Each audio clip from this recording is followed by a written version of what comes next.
Good afternoon, everyone. Thank you for joining us. My name is Marissa Waterman, and I'm the Marketing Director here at the Academy. Here with us today, we have Vinny Flores, a board-certified engineer who is the Director of Health, Safety, Environment, and Quality at Axios Industrial Group. Today, Vinny will be discussing the role of mining in combating climate change. Also joining us today is our Executive Director, Dr. Daniel Oather. Dr. Oather will serve as the moderator today. During the presentation, you'll be able to submit a question by clicking on the Q&A icon on the bottom of your screen. Before we get started, Dr. Oather would like to say a few words. Dr. Oather, how are you today?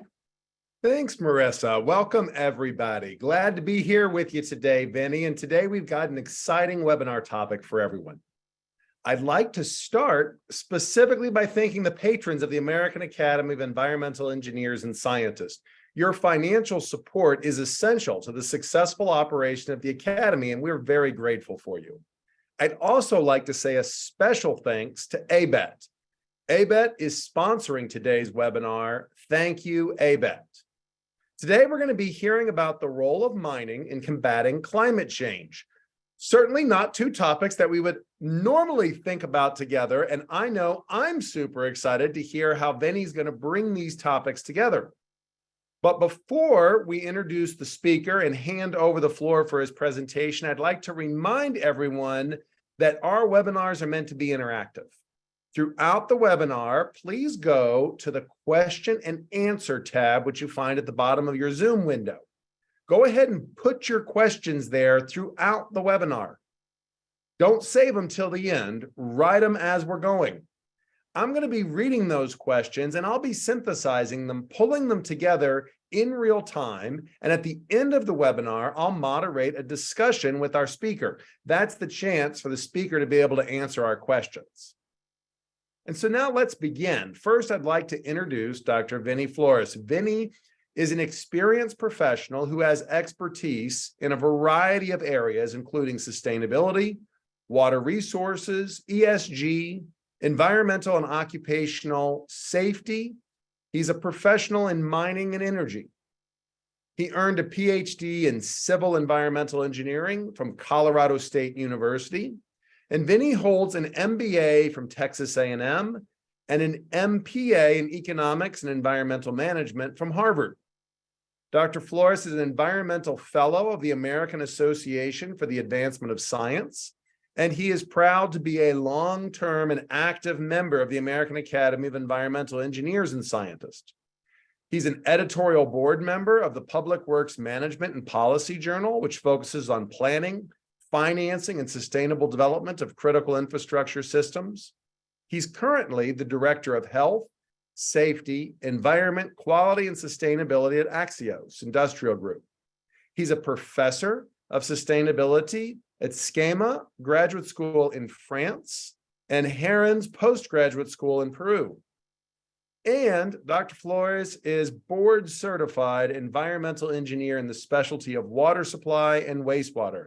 He is also most recently the former treasurer of the Academy, serving from 2020 to 2022 and leaving us with a positive balance on the books. Thanks, Vinny. Vinny, the stage is yours, and we're looking forward to learning more about the role of mining in combating climate change. Thank you. Thank you so much, Marissa and Dan, for the introduction. Good morning, good afternoon to all of you. And Dan is absolutely right when he said that, please forgive me, I'm just recovering from a cold. Dan is absolutely right when he said that it was for many it would be a kind of surprising to see that mining would be an ally for climate change. Many probably would think that it's just the opposite. Well, I would take this opportunity to explain to you that actually mining plays a key role in combating, mitigating the horrific effects of climate change. Before we start, I would like to always start with a safety moment. That is always the tradition in many industries, including extractive industries. If I had an audience with students, I would ask, what's happening here. And many of the students will immediately ask me, why are you so negative? Why are you always looking for the errors and the things that are wrong in this picture? You always need to look for the positives. And you can see, believe it or not, there are some positives in this picture, including some of the, you can see the personnel wearing some PPE. Also, perhaps teamwork, team effort is also can be highlighted in this picture.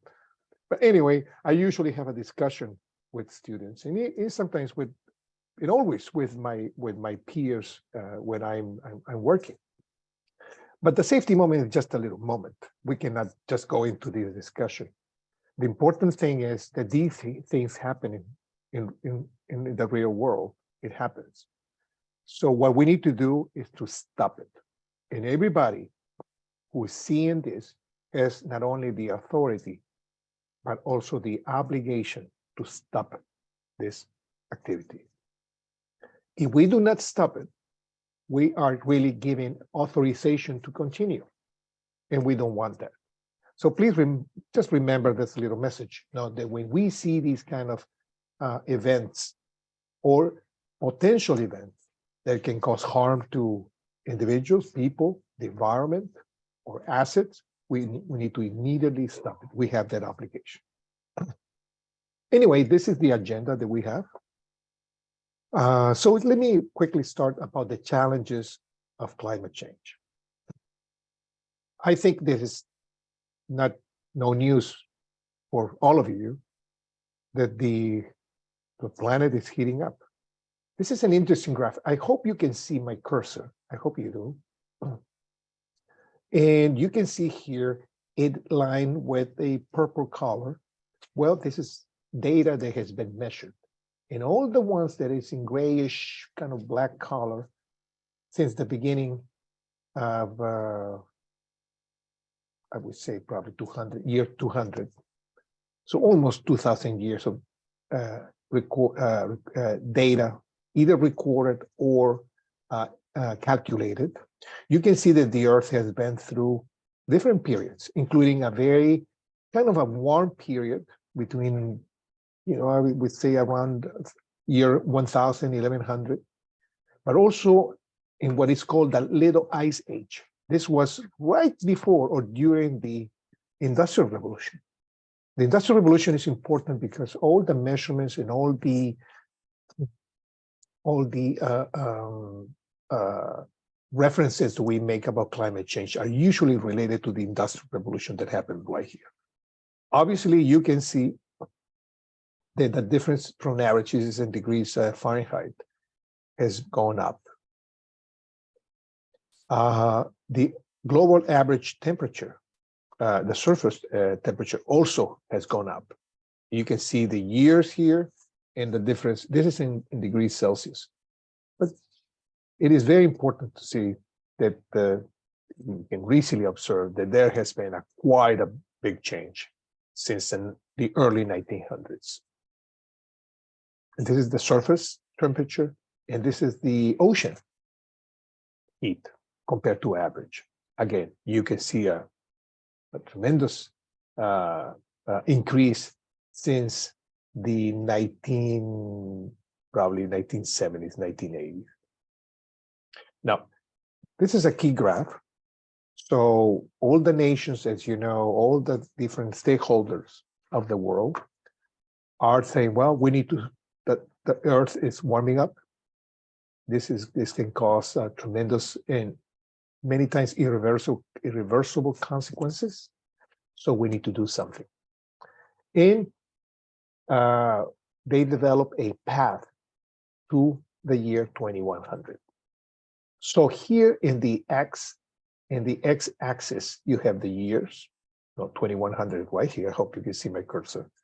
And here on the y-axis, you have global greenhouse gases emissions measured on gigatons of CO2 equivalent. Not CO2 alone, but also equivalent. And there is a way to transform the other greenhouse gases, they are not CO2, into a CO2 equivalent. Of course, this is not the time to do it, but certainly it tells you that clearly this graph tells you that in the black line historic, it tells you that the greenhouse gases emissions have been growing and increasing. Now, here you see a little drop, and this is related to the pandemic, but now they are back. So there's different scenarios. You probably hear it or you know very well about what's going to happen into the future. The most desirable scenario is to be right here in this green dotted line. That is this called the 1.5 compatible. 1.5 means 1.5 degrees above the average temperature above the pre-industrial revolution measurements. Now, there is a 1.8 scenario, there's a 2.0 scenario, and so forth. So the goal is actually to be in 1.5. Recent reports have been telling us that it's going to be an incredible challenge to achieve the 1.5. Many are saying that probably the 2.0 is the one that we're going to achieve. Both have, again, tremendous consequences to the life and well-being of the planet. But as you can see here, if we believe that we're going to achieve the 1.5, by 2030, we have a tremendous gap. There's a tremendous reduction in CO2 emissions that we need to follow. I mean, this is really an incredible amount. You can see it's about 20 gigatons of CO2 equivalent per year. This is a huge amount to reduce in 6 years from now. Very difficult to achieve. So this is the scenario. So now, if we follow the other path, like the 1.8 or the 2.0, the gap is less. But at the end, as you can see, we want to be, let's see, for the 2.0, it's about 15 gigatons.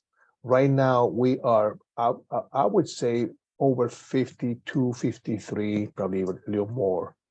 So to drop more than 50% is a tremendous challenge for all of us. I need to return to that. So, let's review what are the minerals required for the energy transition. So obviously we need to. There's going to be a transition to decarbonize the world. The transition is focused basically on the way we generate, use energy in general. So let me tell you how we are planning to do it. What are the factors? Which are the if I can use the word, you're gonna hear it quite often here. Which are the superheroes that are gonna help us to mitigate climate change? So this was Earth a while ago, and as you know, is warming up. Now, what do we do when we are in crisis? I'm sure you know the answer. You know, all the leaders of this world, when they're in a crisis, they need to use that light and call the superheroes to help us. Is that right? I'm sure we do it every day. Well, which are the superheroes? Well, there are 5 superheroes. The number one superhero is behavior. We need to change our behavior, definitely, and we'll see it in a few minutes. Number 2 is technology, another ally. Number 3 is nature. Nature is a tremendous ally to help us to combat climate change. As a matter of fact, the number one way of containing carbon is in trees. Is the most efficient, by the way. Now, trees in many other places, other natural environments. Number 4 is finance. So we cannot do anything without money. And number 5 is mining. And I'll show you why.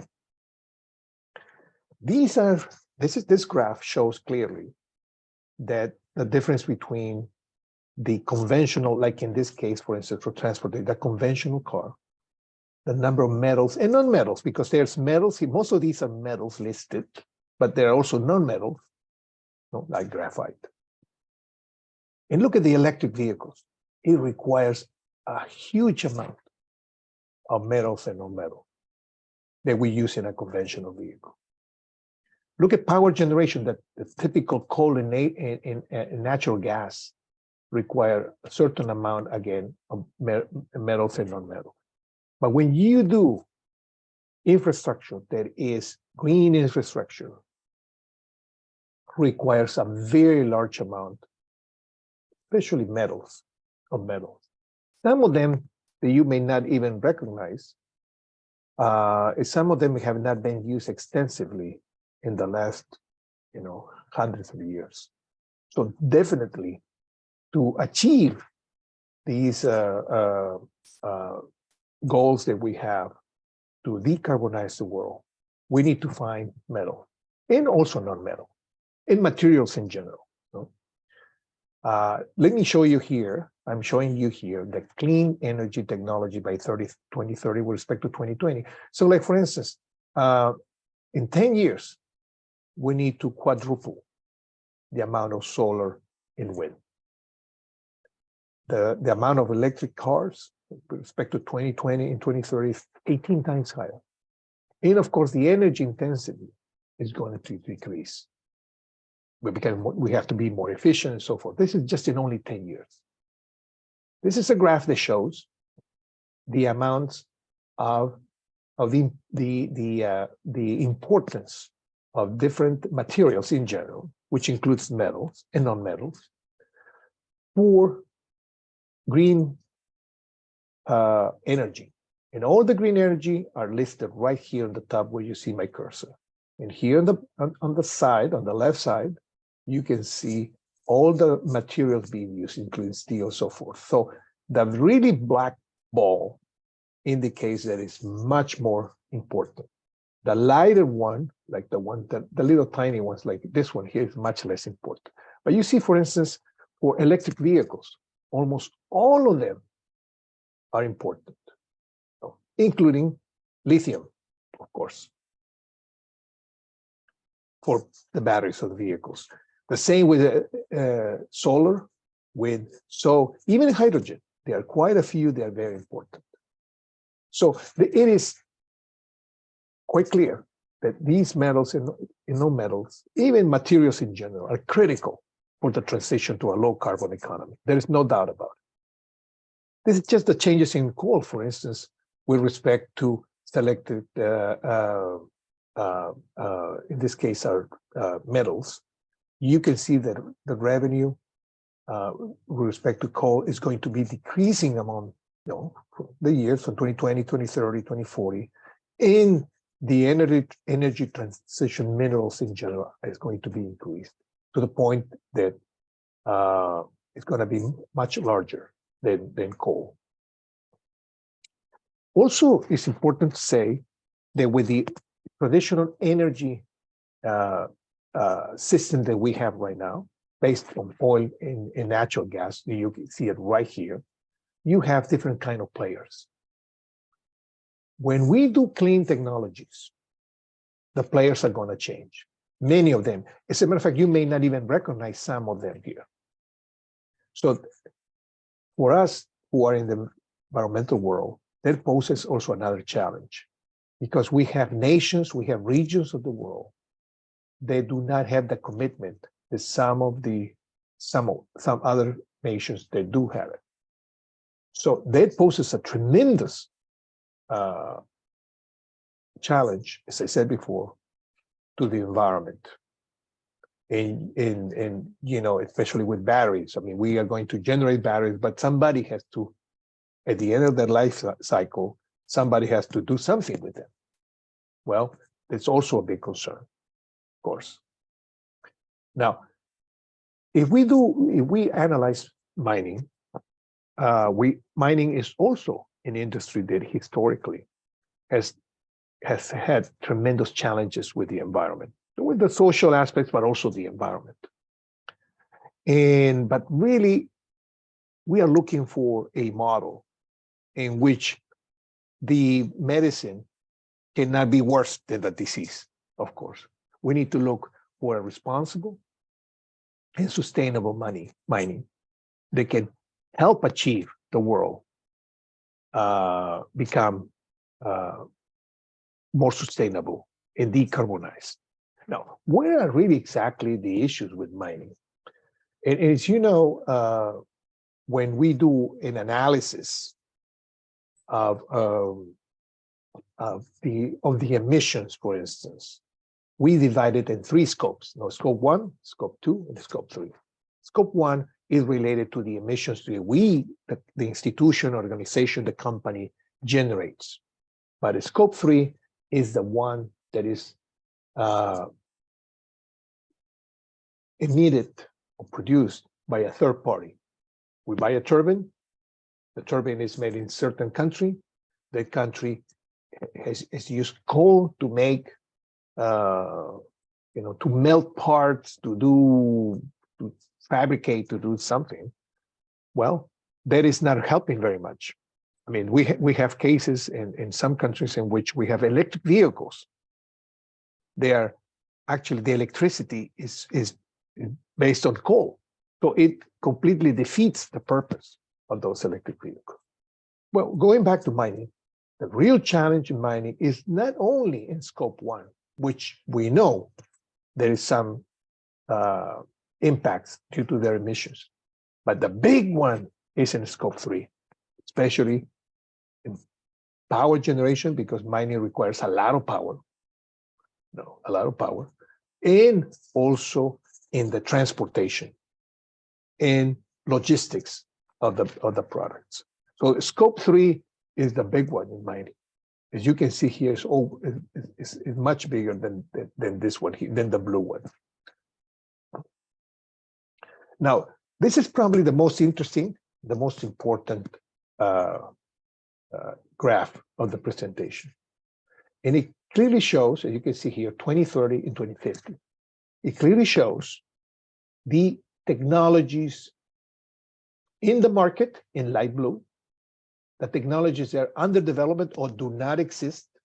And here in this little kind of pink color, you probably see it in a different color, depending on your screen, which is behavior. And I said at the beginning that one of the superheroes that we need to look into is behavior. Because this graph shows that behavior is not helping. So we can change many things. I mean, we can change. I mean, we can dry our clothes in the middle of the night when the wind is blowing and we are using green energy to do that task, and not during the day. For doing that, we just need change of behavior.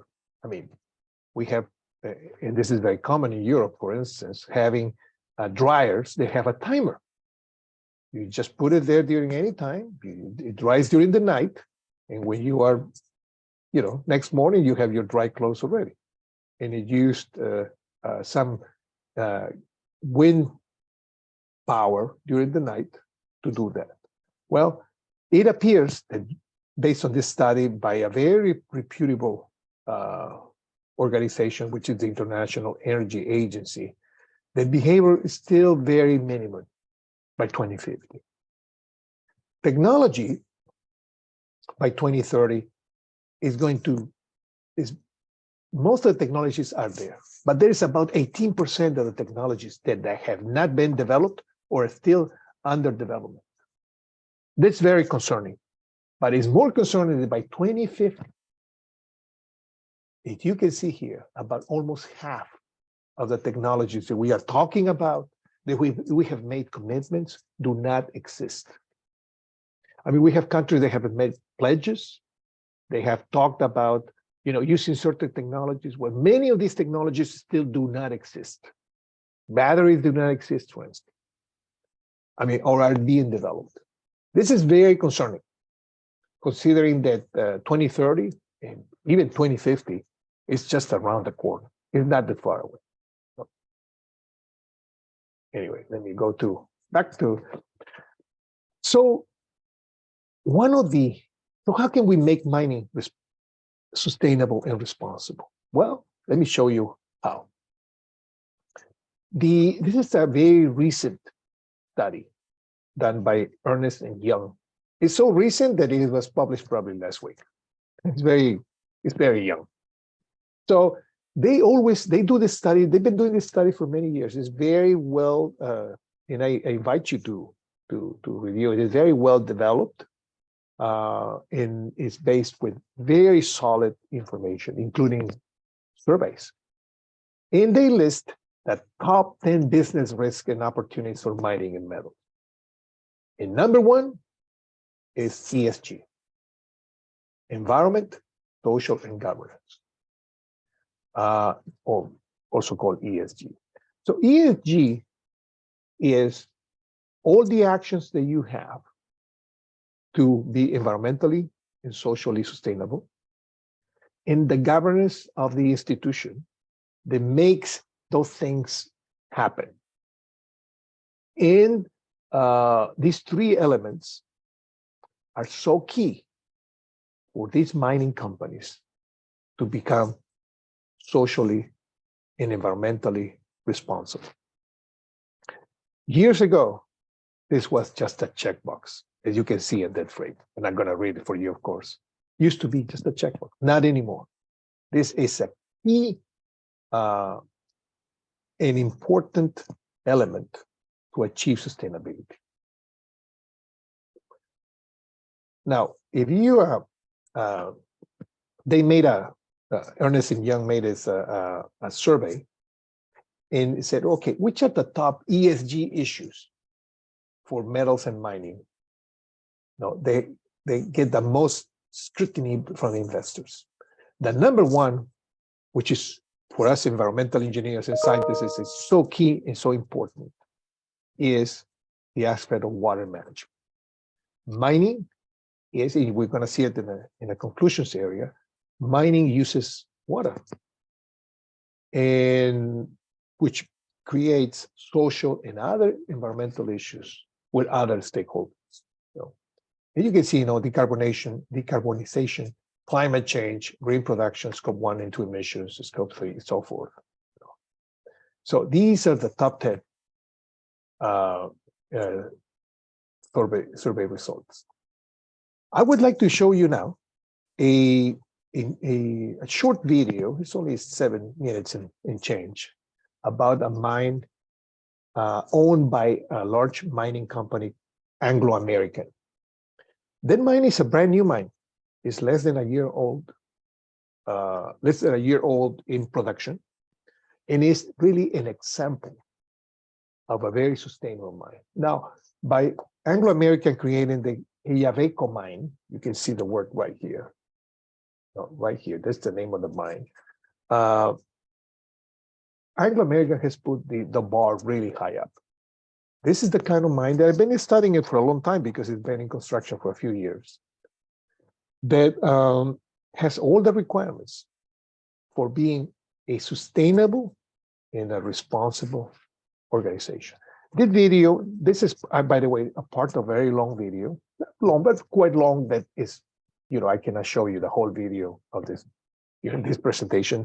So I cut it off, and it shows only 2 of the 4 elements that they show here. Number 1 is water. The number 2 is energy. There's another section about digitalization. So this mine is zero paper.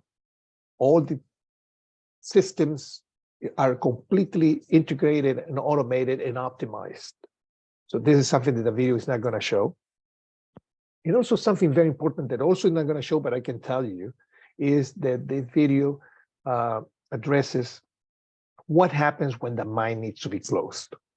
And the answer is everything will be returned to the original state. They have to make changes to the land use, to the water systems, positive changes, but still, at the end of the life cycle of this mine, everything would be returned to the original state. So let me show you the video, and I believe you can hear the sound. It also has some subtitles because some people speak in Spanish.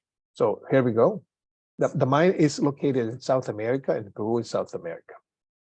All right, here we go. Thank you.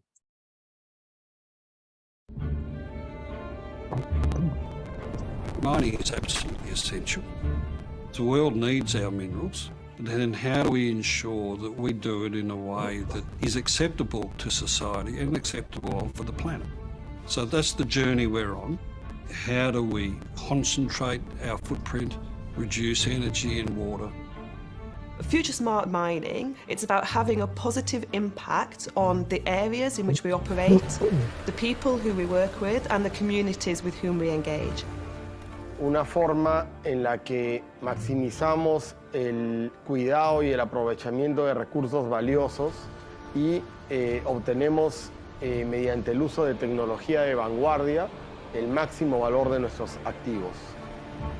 Our first phase of Future Smart Mining is already rolling out in the business. So we've got physical technologies and digitalisation being put in place.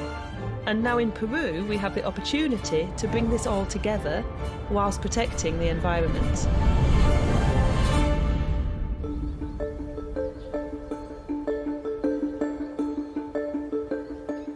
Quellaveco is the world's largest undeveloped copper project.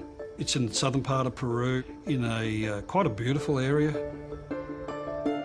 It's on a site that spans many kilometers from a high mountain of 4,000 meters down to 2,500 meters and even down to sea level at some point. Tiene un potencial de reservas de 1.7 billones de toneladas. El proyecto es para una capacidad de tratamiento de 127.500 toneladas día. Copper is a very important metal for Anglo American and the world.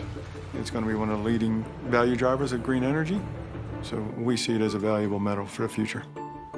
It's really important to us that Quellaveco is a representation of the best technologies, the best approach that we could put in place.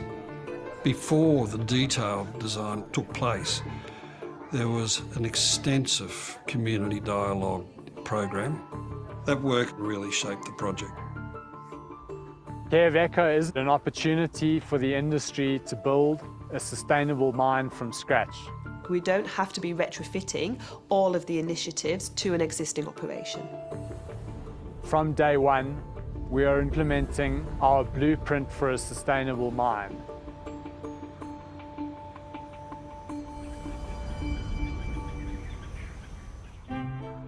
Central to delivering our sustainable mining plan are our technical innovations around water, energy, digitalisation and the legacy of the operation.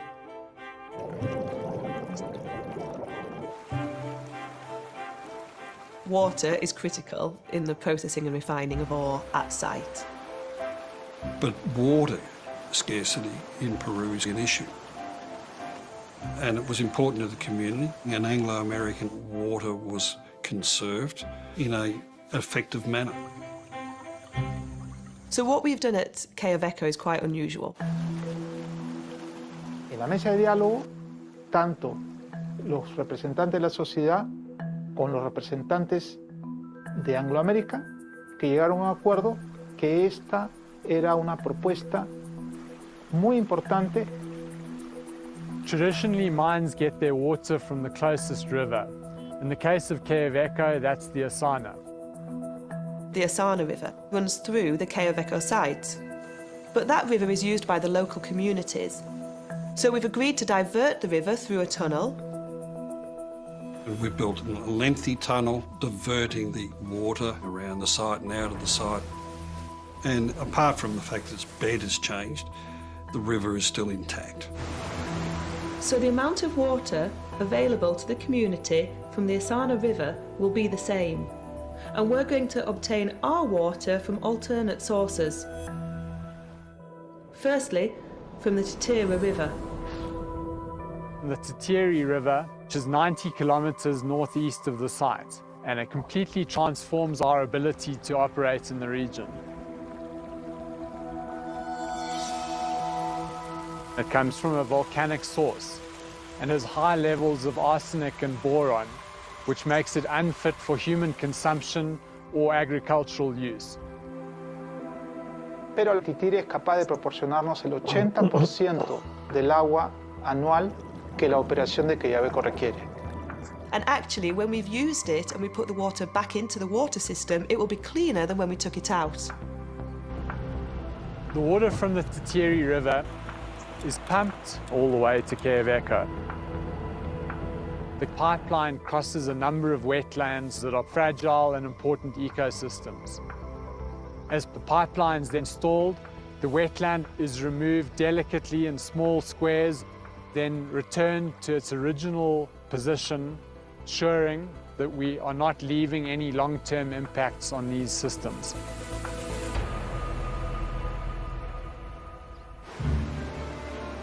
The remaining 20% of water we're going to take from the Vizcachas River and the newly built Vizcachas Dam. La presa Vizcachas tiene una capacidad de almacenamiento de 60 millones de metros cúbicos. En valor promedio se espera usar 4 millones de metros cúbicos para la operación minera. Gran parte del agua restante van a ser distribuidos a la comunidad para expandir la frontera agrícola, para mejorar la calidad de los cultivos. This approach to water is a perfect example of how Anglo-American can have a positive impact in the areas in which it operates.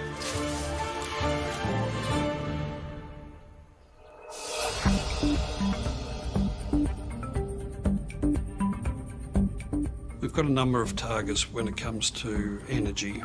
Firstly, that we would be physically carbon neutral across the business by 2040. But on the way through to that, we committed to having a third of our business physically carbon neutral by 2030. Quellaveco will help achieve that in a number of ways.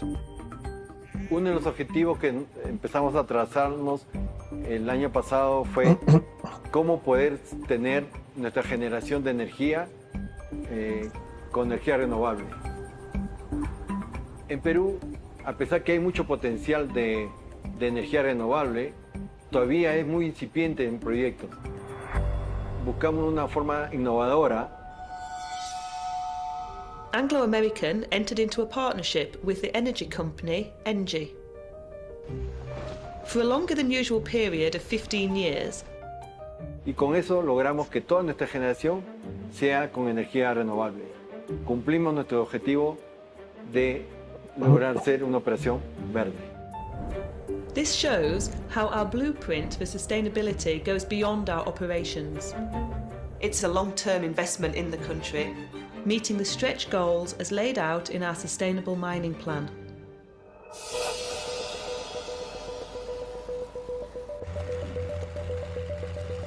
Cuando Okay. This is the end of the video. So let me just go to the conclusion section. There we go.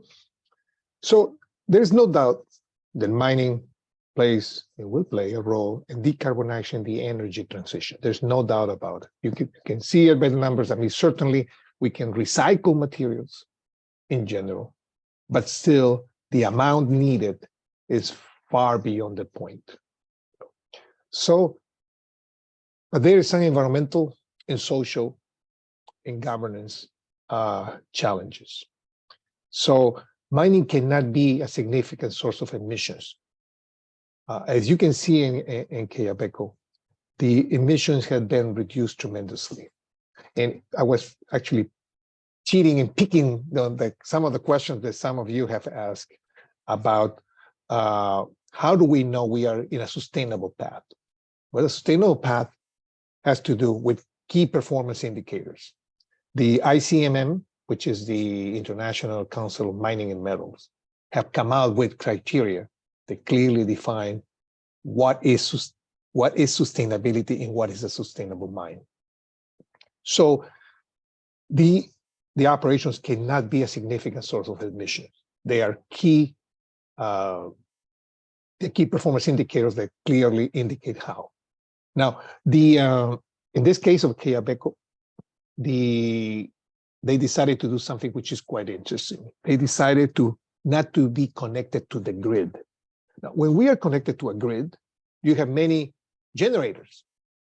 They have, of course, some of them are green and some others are not. You have coal, you have gas, natural gas, and of course you have the renewables. But even though that you may be paying for getting renewables, renewable energy, renewable power in this case, you don't, because it's a combination. Well, in this case, they were about this mining is large enough to come out with a provider that produces 100% wind and solar, 100%. It's number one. Number two is all the vehicles that they have are electric.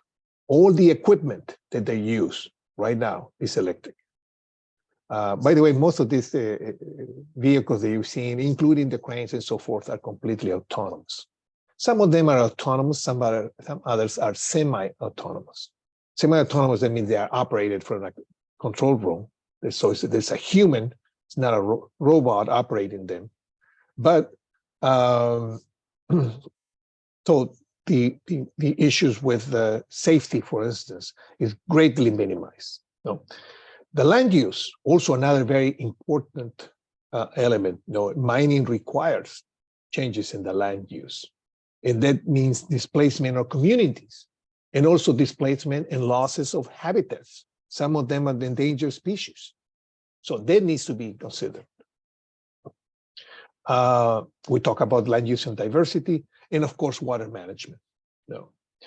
In many mining operations, you have risk of being contaminated.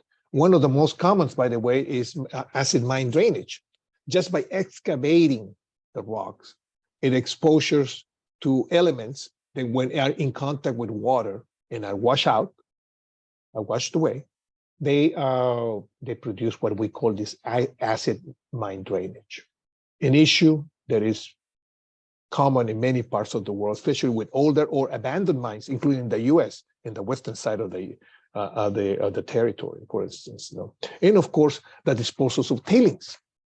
Tailings, as you know, they are basically deposits, reservoirs in which you have all these hazardous materials contained. Now, there is a tremendous effort. Many mines are doing an excellent job in just not doing liquid tailings anymore. Everything is going to be in a solid manner. So instead of which is much more stable, especially after the closure of the mine. The water scarcity. Many lithium and copper production in the world are in areas of very high water stress. So that is a tremendous challenge for those operations. But they need to be planned in such a way that this doesn't have an impact to the other stakeholders, including the environment. The waste generated in the operations, especially when the ore quality is declining, so the tailings and waste obviously is higher. So that needs to be taken also in, should be considering, measures should be considered in such a way to mitigate this issue. And of course, the management of hazardous byproducts. They are used in the mining operations. Now, the social aspects are also key. Sometimes are actually more important than the environmental issues. If we can use that term important. A socially responsible mine has to be, it is related to being engaged with the communities, which in many of these developing countries, the governments are completely absent from the big cities. These operations are in places in which really the people living there do not have almost any contact with the governments. So a mining company goes there and many social conflicts arise. The goal of these new, more sustainable and responsible mining operations is to be a partner with those communities in being engaged in the economic and industrial growth, especially when the mine is closed. And obviously, there are other governance related matters like corruption and bribery, which has been common in many operations, especially overseas. Health and safety, about working conditions in workplace hazards that are produced during operations. In finally, human rights, the tremendous impact they has for some of these operations on the local populations that are sometimes forced to do child labor, for instance. This is what I have. I'd be more than happy then to entertain some questions. I've seen that quite a few have come up. So There have been quite a few. It's a lively discussion. Vinny, thank you so much for an excellent presentation. One of the things I do in moderating this is try to pull those together, and assemble them so that we have a little bit of discussion. And so what I might do is I may run through some of the questions that I'd like to hear you kind of talk about and maybe synthesize some of these together. So, of course, right out of the gate, people would love copies of the slides and the references and all, and I'm sure we can, pass those off as a PDF. That won't be an issue. But one of the things that people were interested in was this idea of behavior, right? And so when you're talking about behavior as one of the superheroes, does that include things like whether we do our own purchase of an electric vehicle, whether we put solar panels in our own? What do we mean when you say behavior? Help us understand that a little bit. Sure, it's all the above. Absolutely, it's the way we do and the way we act in such a way that we have as our goal, not only just to minimize perhaps our expenditures or minimize our own benefit, but also optimize and maximize the environmental and social benefit. Definitely. So broad. So behavior is big. So behavior is big. That 5% part might be an underestimation in a sense of, depending on how you cut it. So, okay. So behavior is big. It's interesting. Like for instance, in the US, right now, solar and wind is cheaper than natural gas in many states, including, of course, in Texas. It's cheaper. So was this actually a behavior that has something to do with behavior? Really, actually, no. It's basically, it's interesting, but this is an economics benefit. I mean, is coal, for instance, coal is, even in Texas, coal is fading away, but not because of regulation, environmental regulation, it's simply economics. I mean, coal, the transportation of coal, the processing of coal and so forth is much more expensive than renewables. Really, we can find here in Texas, for instance, a 30-year PPA, power purchase agreement, for under $30, $25 megawatt hour with solar. That is incredible.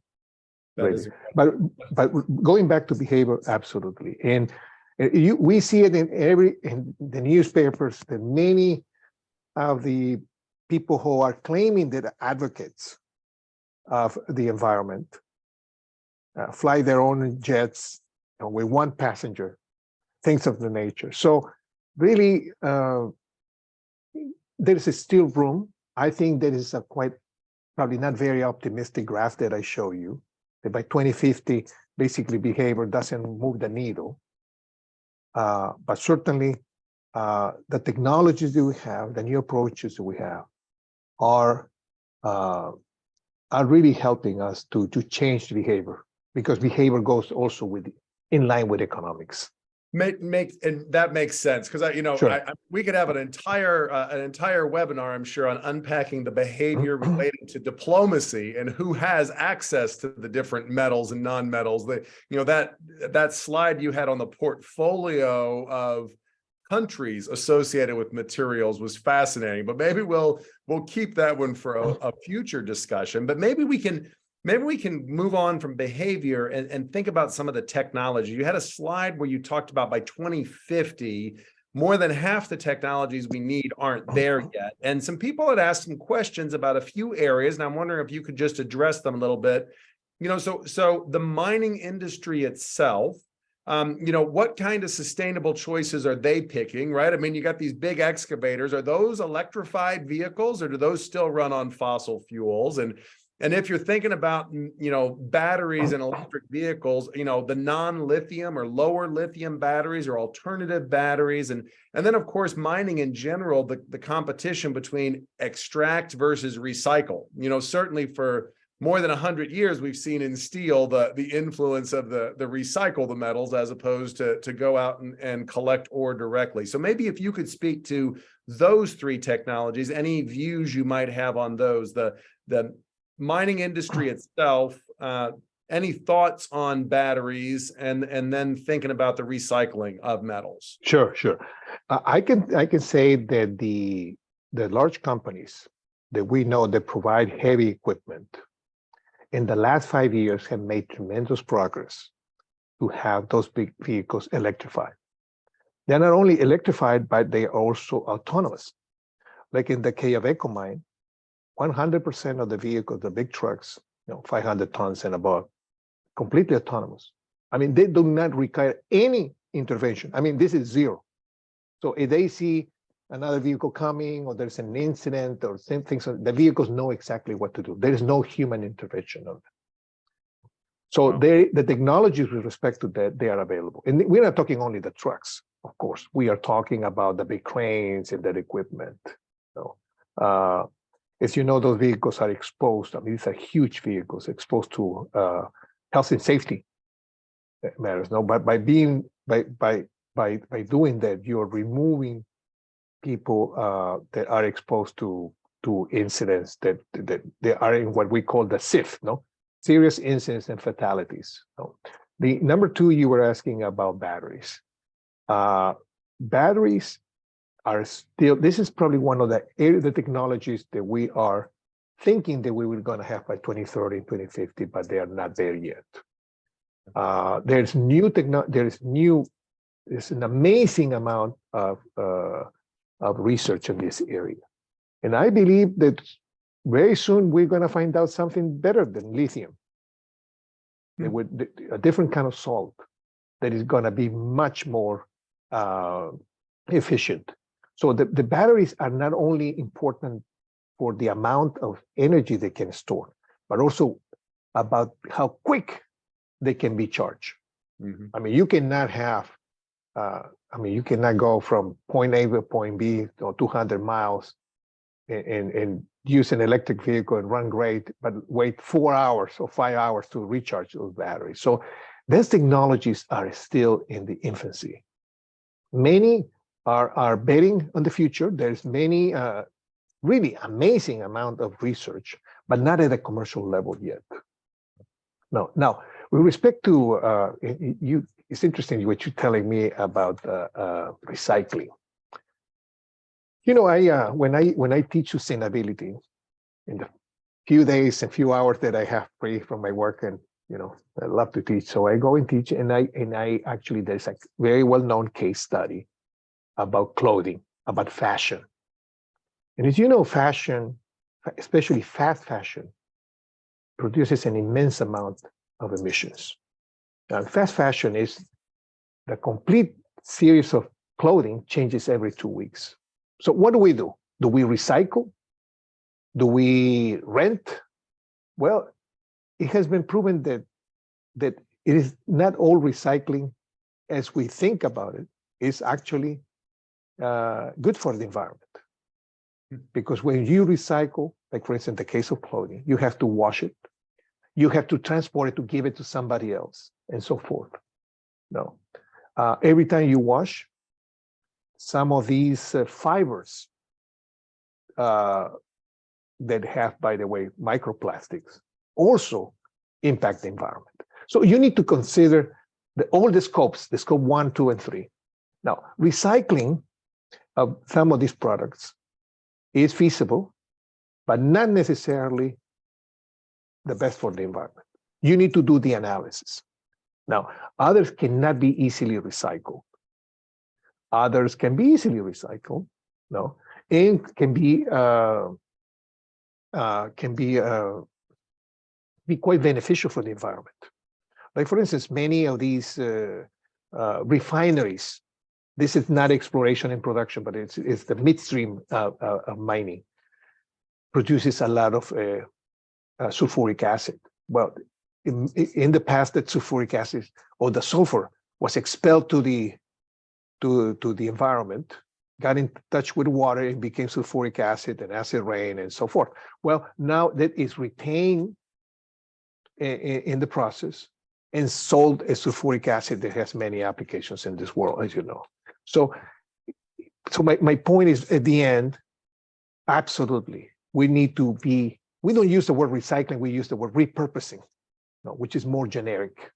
When you do repurpose, you need to also do the analysis in such a way that the environment in society wins, gains, and not loses. Sometimes it's not as obvious. Fair enough. I'm not going to ask you paper or plastic because I know you'll tell me do the analysis on it. So yeah, exactly. Vinny, one of the things we're talking about is this sustainable mining. You talked about scope 1, 2, and 3, the things that we directly do, and then where we get our energy from, and then kind of the indirects.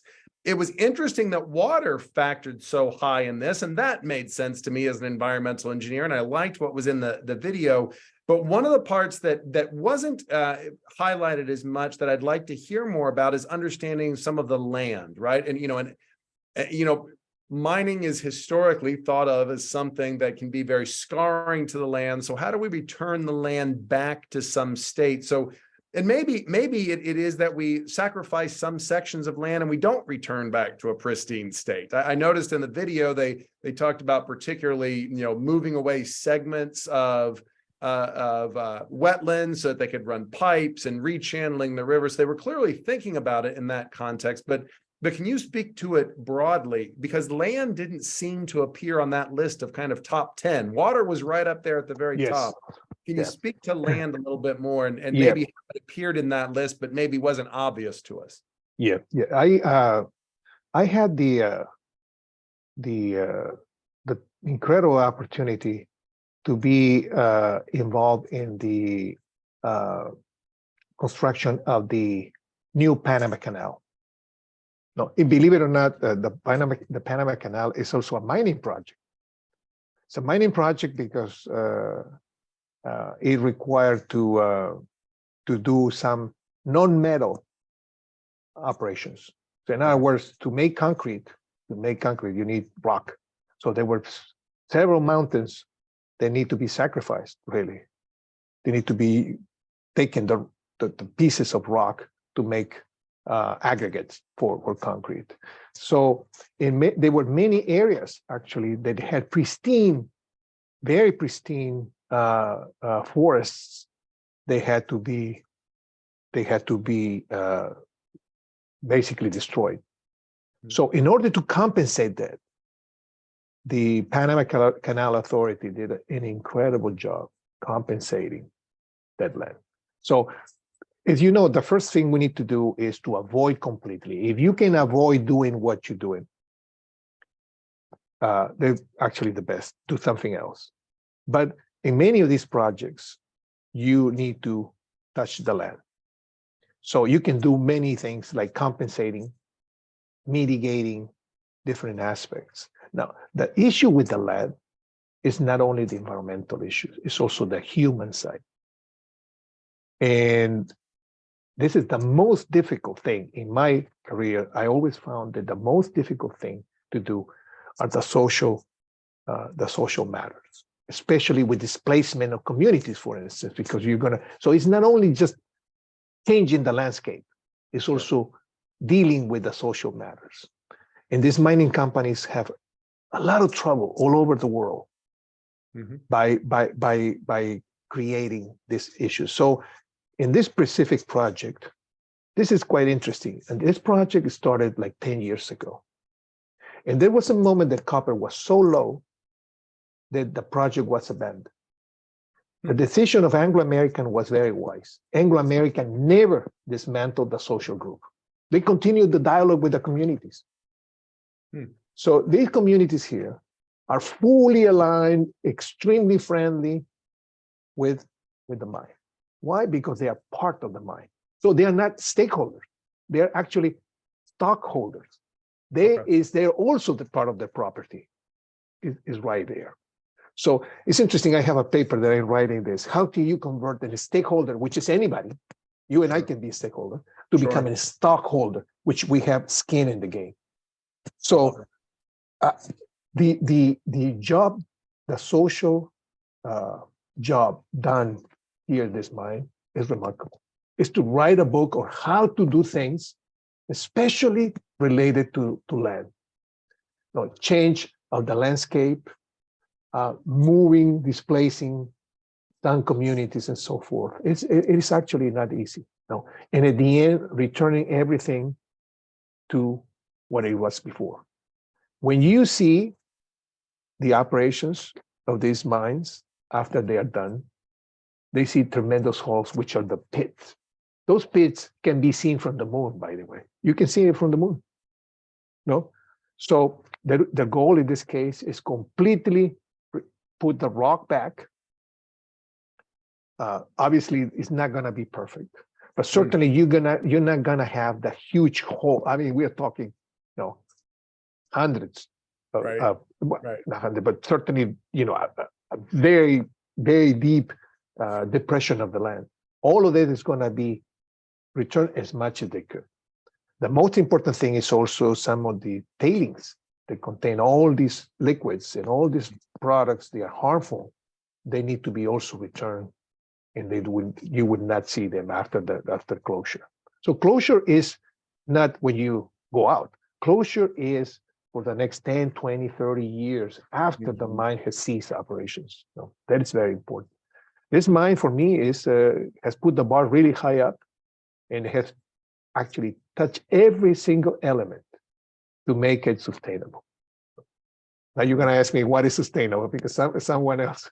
I saw that in there, but if you want to close on that one, if you want to leave us with your thoughts, because I mean that's a moving target, and it's and I can appreciate that it's there's always going to be the next mine that does it a little bit better. So if someone was to put you on the spot and talk about sustainable mining as it is right now in 2023, if you could maybe give us a little bit of an understanding of it, I think that'd be a nice way to close. Yeah, the ICMM has developed some standards on what is actually sustainable and responsible, both.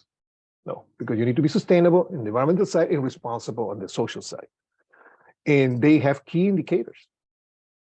Now, Anglo American has developed for this project very clear KPIs.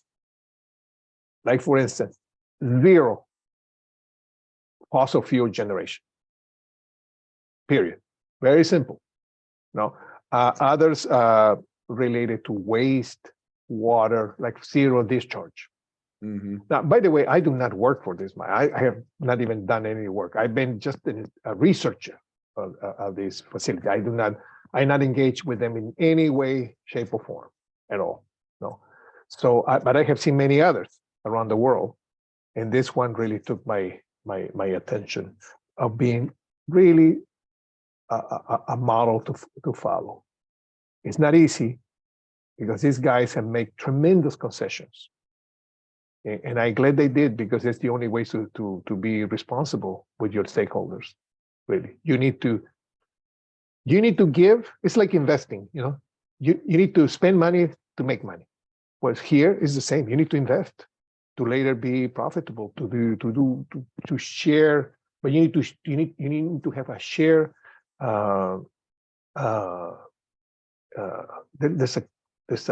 There's a concept of share benefits with the communities that need to be endorsed. As a matter of fact, I wrote recently a paper about the social enterprise. And the social enterprise, and it's interesting, I invite you to see a very short video by the CEO of Merck that defines the social enterprise. The social enterprise is the one that not only has its final objective to make money, to make profit, there's also another objective, which is the community. And interesting, a company like Merck Sure. No, that it's been around for 120 years. No, that the goal is not only to make money, but to serve the community with clear indicators also, of course, not just this kind of cloudy concept, but clear indicators. How do we become a social enterprise? Excellent. Well, Dr. Flores, thank you so much. This was a wonderful presentation. Now we understand how mining and climate change go together. I greatly appreciate that. And we'll hand it back to Marissa to be able to wrap up. Okay, thanks, Dan. And thanks everyone for all your questions. Thank you, Dr. Flores, for sharing your knowledge with us today. If you have additional questions on this topic, please reach out to me and I'd be happy to put you in touch. We've really enjoyed being with you all today. We have several webinars planned in the near future, so you can go to aaees.org/events to check them out and register. If you're interested in sponsoring an upcoming webinar, please reach out to me directly. My email address is mwaterman@aaees.org. And just a reminder, if you're not yet an AAES member and you're considering joining the Academy, please email me and we can discuss some membership options that might be great for you. And last but not least, PDH certificates for this event will be sent out shortly. That's all for today. Thank you so much and have a great day.